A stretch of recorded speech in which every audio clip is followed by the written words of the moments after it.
Back at home, feeling misunderstood. In between these ears, ain't nothing good. Okay, well, it started for me. And we're back. All right, we're still.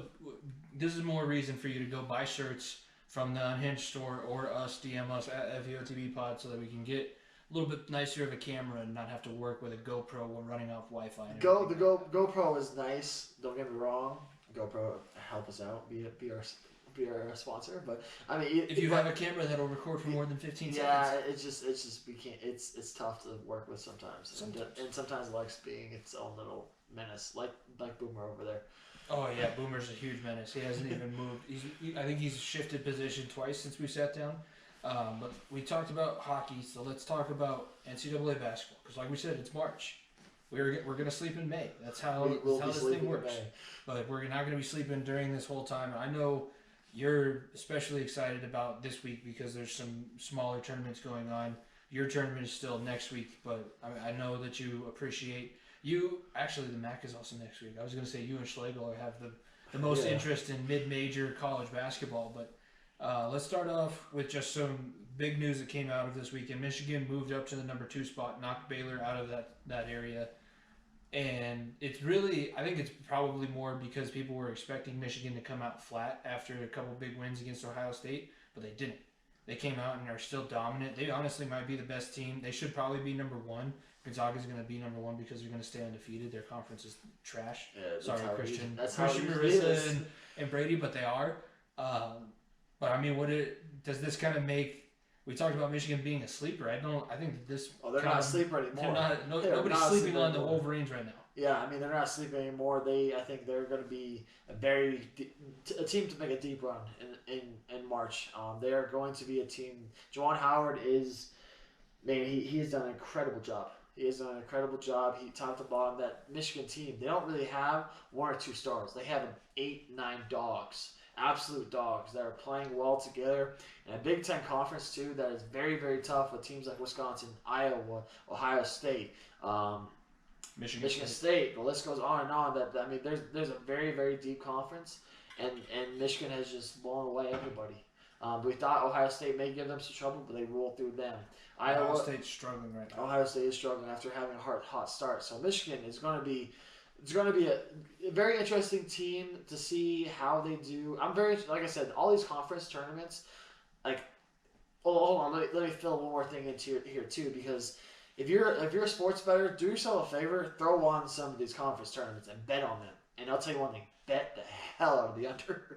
Mm-hmm. I have won literally $60 the past week watching some of these lower, middle of the pack teams, and always betting the under. Live bet the under because because at the end of the game they usually expect them to score their rights up, but when it comes to the last 5 minutes, it's usually only 10 points each, not even like less than 20 points each. Scored the last 5 minutes of the game, unlike NBA where it's just a chuck-up show.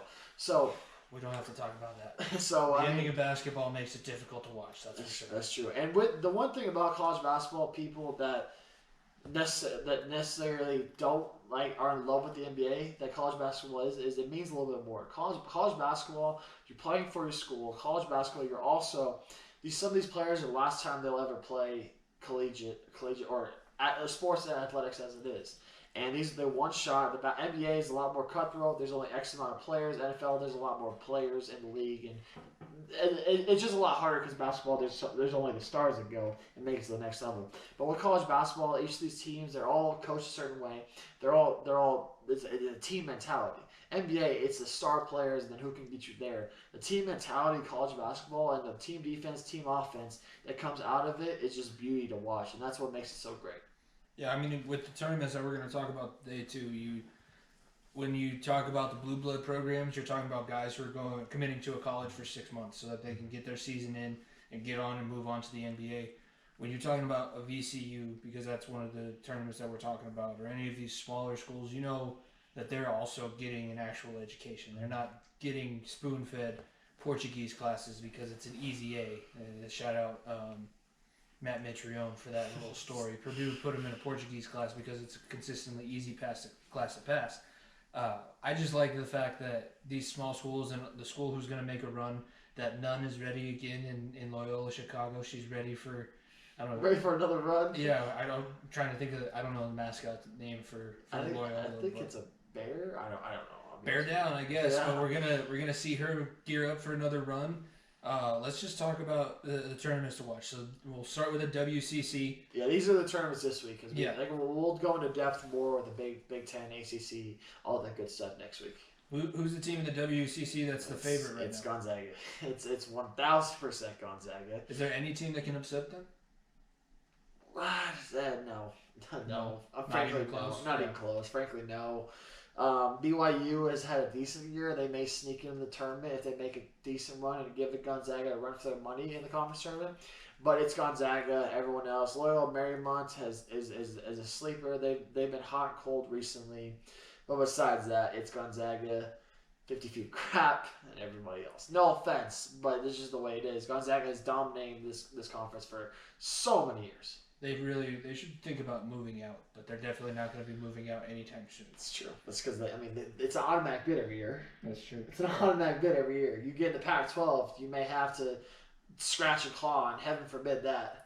Do you think they would though? Because They probably still dominate the Pac-12. Yeah. Let's be honest. But either way, on their off years, they're not necessarily winning the conference. And on Gonzaga's bad years, they're still winning this conference. Even if they're not one of their teams in the country, I mean, they are this year, but even if they're not, they're still more than likely going to win this conference. a lot of bulldog shade being thrown on this. It's just, podcast. no, it's no shade. It's just the program is very good, and the head coach over there is really good. I get you. It's just everyone else, they have no competition. It is what it is. The Ohio Valley Conference. Is there a team that kind of sparks your interest about this tournament? The Belmont Bruins. The Belmont Bruins have the second longest winning streak in college basketball behind Gonzaga. Belmont has been on a roll. They've been tearing through their in-conference schedule, going 18-2 in conference, 24-3 overall. I believe their first two conference losses were at the beginning, so they've been rolling through all of that. I believe this is their conference to lose. Morehead State may make some noise, may give them a rep for their money. But Belmont, I believe right now, is ranked. They were ranked 10 at one point, but they have fallen off a little bit. But I think they could be a sleeper team in the tournament when it goes forward. But Belmont, yeah, that's the team I like out there a lot. Morehead State, like I said, could make some noise. Murray State is always a team that makes some sort of noise. Murray State, that's Schlegel's team. Yeah, it is Schlegel's team. So that's a team that could make some noise going in the future. But I don't see Belmont in the top 25. I think they might have dropped off because they're on a 2-game losing streak. So, Okay. but they were on. They had the second longest winning streak in college basketball behind Gonzaga at one point. Shout out Buffs, they're ranked in the top 25. This is true. And that's the AP. It's not even. I thought they were going to get. They're the beat only from Pac-12 team in the top 25 too. The only one. on the AP. Yeah. So maybe coaches CU's poll year to win has- the Pac-12. They're definitely a tournament team, but I mean, we'll see. Maybe it's their year to win it. It's gonna be tough though, taking down Oregon and taking down the powerhouses, We'll talk especially about, UCLA too. Yeah. UCLA is always sleepers. We'll talk about that more next week when we get to the Pac-12 tournament time. Atlantic 10. I didn't even realize that this was an actual conference, but team out of this one that you think has the best chance of making a run. It's the top two for me. It's Bonaventure and it's VCU. VCU's always like everyone knows VCU because of their tournament runs. But Shaka Smart's not there anymore. They have a different coaching staff. I mean, it's been a couple of years now. It's a different coaching staff, different persona. But VCU's always still dangerous when it comes to March. You never know. That team is always going to be on their toes, be a team to look out for. Upset loss especially. But St. Bonaventure, a team that was in the tournament last year, I believe they were. I think they lost on a game winner, or 2 years ago. Sorry, wow, god damn it. There was no tournament last year. 2 years ago, St. Bonaventure was a team that made the tournament, but they lost on a game winner. I'm pretty sure in the first round. So there are no slouches. But I think those are the top two that should be worried about out of Atlantic 10. Is there any team besides Gonzaga that can make a push for an actual championship this year? I mean, I know we've seen some crazy runs. I think, didn't VCU on their run, was it Elite 8 or was it Final Four? Final Four. It was a Final Four run. I remember, that was one of the first years. And Loyola Chicago got to the Final Four too. That was one of the first years of VCU Final Four run that I remember actually paying attention because I was driving back and forth to a baseball tournament in Arizona. And the guy that we were driving with, because he was one of my dad's buddies from college, had the basketball games on the radio. So we were listening to VCU for the first part of that run. any team besides Gonzaga that can make that? I don't know. UMBC is gonna be interesting. They're a better team. They have a lot of those same players from that Virginia upset 3 years ago now. Much of those rookie or those young guys are seniors. Chris Long's least favorite day of all time. That's true. Wichita State is a team it's another team that's like, I mean, they're named the Shockers for a reason, but they can make some noise. Besides that, it's gonna be. I think it's going to be the Big 12 conference to lose, or it's the Big 12 Big 10's or March Madness to lose, in my opinion. Because the Big 12, top to bottom, Big 12 is one of the better conferences. Big 10 has a bunch of dogs. That's where the big winner is going to come from, I believe. When it comes to the other ones, like I said, Wichita State can make some noise. I'm hoping GCU makes some noise, but I have my doubts, just as it is. But it'd be nice to at least get in the big dance. Who's going to be the fourth number 1 seed? Because it's going to be Gonzaga, it's going to be Michigan, Baylor, probably going to be Baylor. So who's going to be that fourth? Because Illinois probably won't, depending on how the Big Ten tournament goes. Because it's Illinois at 4, Iowa at 5. Yeah. Those two probably aren't going to have a shot because I think Michigan's going to win that tournament pretty handedly. I still think that they could throw either Illinois or Iowa into the number 1 seed. I think whoever is What's the main criteria for the number 1 seed? There's really no criteria. It's basically who they think the best 4 teams is. It's not like college football where you have to win your conference. They just pick it off who is the best schedule, which team. And right now, Illinois and Iowa have the second or third best strength of schedule. They ran through teams. So I think whoever will be facing the top 2 in the Big Ten Conference. In the Big Ten Conference Championship will be number 1 seeds. Whether it be Michigan, Illinois, or Michigan, Iowa, or Illinois and Iowa. I think that's where the other 2 number 1 seeds are going to come from. Is there anybody from the ACC? We'll talk about the ACC tournament, but that's where a lot of the blue blood programs are, and that was another question that I wanted to bring up. Is there blue blood that's going to back their way into the tournament, Duke, or is there? They will. Honestly, I think they will, because if Duke makes a decent run in the ACC tournament, God damn it! I know it's not what you want to hear, but I really don't. I don't like Krzyzewski. I don't. I don't understand why. I can't. I mean, I like him in international as the Olympics coach, but him at Duke just rubs me the absolute wrong way. I mean, you're probably not a fan of Roy Williams in North Carolina. I like Roy. I mean, I like Roy because he doesn't do it. Roy Williams and Mac Brown might be the same person, just in different sports, in my opinion, and those two are harmless. Krzyzewski. There we go. Say that 10 times fast to see what happens. I'm not going to. I can still get Uyagalele whenever I want, but there's always some. It's very Urban Meyer-y for me. Is Krzyzewski, where there's always successful. But there's always just a little bit of grease on some of his success. Yeah, underwater basket weaving classes. I'm gonna have the cheerleaders do my basketball players' homework, which actually happens. He is arguably the best college basketball coach of all time, right up there with John Wooden, just because his long tenure and what he's been able to do at Duke and all the great talent that's come through the years. So don't be surprised if Duke makes a run in the ACC tournament, but you've got to look at the lineal national champions still in Virginia.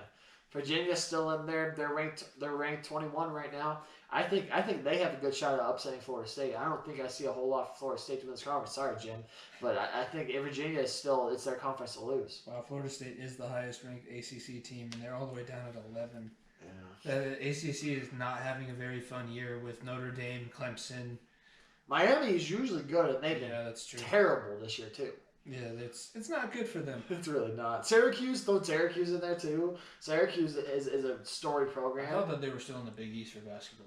They had to leave because the Big East kind of just fell apart. Also, some of my favorite, the place I started loving these conference tournaments was the Big East tournament in Madison Square Garden, where Kemba with the step back, cardiac Kemba was born. That's where I fell in love with these conference tournaments, because watching that Big East tournament, I always have an eyes on the Big East tournament every year just because it's at Madison Square Garden and it's the aura of being in that building, even though the Knicks played there. They're a playoff team though. But either way, I think the Big East tournament is so much fun to watch as it is, but Villanova is going to walk away with that conference. Maybe Creighton has some argument there, but Either way, all these conferences, it's like I said, a lot of these players are going to be the last games they ever had. They didn't have a tournament last year. Those seniors who didn't get to play last year and to have their run, now they get to do it now. And I think that adds a little extra incentive this year. Is there a tournament? And I'm going to bring in March Madness because I'm just going to try and bring that up every single episode in March. But is there a tournament? Because in wrestling, the Big Ten conference tournament is normally looked at a more difficult tournament to win than the national championship because you're facing the very best guys. Is there a conference tournament in basketball that kind of? It's usually the ACC. It usually is the ACC because you usually have Syracuse, Duke, North Carolina, Miami, Notre Dame at the top. It usually is the ACC, or it's usually the Big East was that. Like I said, the Big Ten is always competitive. So it is what it is. But either way, I think all these conferences are going to be interesting. But if I had to pick one, it's the ACC because North Carolina, Duke, and Syracuse are in there. It's just the stories of the program. Mm-hmm. But I mean, all these you can't really miss. No, and this week with the small tournaments, it's going to be a good kind of teaser into what we're going to end up with next week. Pause. Big pause on that. The way you said Sorry, that, it feels so... Hey, it's March. I had to. Oh, boy. All right, we're going to take a break. I'm going to go take a shower, and then we'll finish off the rest of the podcast and get into our regular segments, most dominant team of the week, and everything like that. You're listening to The Far End of the Bench on the Unhinged Sports Network, and we'll be right back.